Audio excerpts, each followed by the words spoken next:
ધાનેરા તાલુકાના થાવર ગામથી વાલેર ગામ સુધી ભવ્ય શોભાયાત્રા નીકળી હતી, જેમાં મોટી સંખ્યામાં લોકો ઉમટી પડ્યા હતા.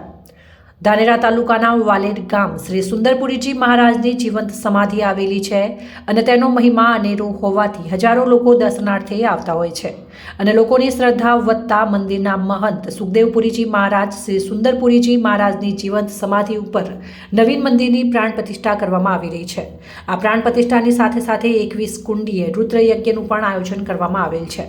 આ મંદિરમાં જે શિવલિંગ સ્થાપિત થનાર છે તે શિવલિંગ થાવર ગામે શ્રી સુંદરપુરીજી મહારાજની ધૂણી ખાતે રાખવામાં આવ્યું હતું, જેથી આ શિવલિંગને વાસ્તે ગાસ્તે વાલેર લાવવા માટે સોમવારે થાવર ગામેથી ભવ્ય શોભાયાત્રા નીકળી હતી અને આ શોભાયાત્રામાં વિશાળ સંખ્યામાં આજુબાજુના ગામડાઓના લોકો પણ જોડાયા હતા અને આ શોભાયાત્રામાં વાલેરના મહંત શ્રી સુખપુરીજી મહારાજ પણ જોડાયા હતા અને આ તમામ લોકો થાવર ગામથી વાલેર 12 કિલોમીટર સુધી લોકો નાસ્તા ગાસ્તા પહોંચ્યા હતા અને રસ્તામાં ધાનેરા સામરવાડા કરાધણી ગામે આ શોભાયાત્રાનું ભવ્ય સ્વાગત કરવામાં આવ્યું હતું અને શિવલિંગના વધામણા પણ કરવામાં આવ્યા હતા. જેમ જેમ વાલેર ગામ નજીક શોભાયાત્રા પહોંચી ત્યારે 5000 કરતાં પણ વધારે માનવ મહેરામણ આ શોભાયાત્રામાં જોડાતા સામરવાડાથી વાલેર સુધીનો રસ્તો પણ 1 કલાક સુધી બંધ રહેવા પામ્યો હતો. ત્યારે આ શોભાયાત્રા શાંતિપૂર્ણ સંપન્ન થાય તે માટે ધાનેરા પોલીસની 3 ગાડીઓ તેમજ પોલીસ ઇન્સ્પેક્ટર સહિત 30 પોલીસ જવાનો પણ આ શોભાયાત્રામાં સાથે ચાલ્યા હતા.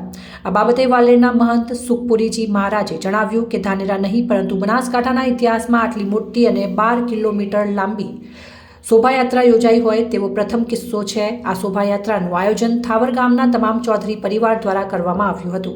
તેમજ સોમવારે 10,000 કરતાં પણ વધારે લોકોએ જે ભોજન લીધું તે પણ થાવર ગામના તમામ ચૌધરી પરિવાર દ્વારા આપવામાં આવેલ છે. આ મંદિરમાં સૌથી મોટો ફાળો થાવર ગામના તમામ ચૌધરી પરિવાર દ્વારા આપવામાં આવેલ છે. સોમવારથી 21 કુંડીય રુદ્ર યજ્ઞ પણ શરૂ કરવામાં આવ્યો છે અને બુધવારે તેમજ ગુરુવારે પ્રાણ પ્રતિષ્ઠા યોજાનાર છે, જેથી વાલેર ગામે હજારોની સંખ્યામાં ભાવિકો ઉમટી પડવાના છે. તો આ પ્રાણ પ્રતિષ્ઠામાં તમામ લોકોને ભાવભીનું આમંત્રણ પાઠવવામાં આવ્યું છે.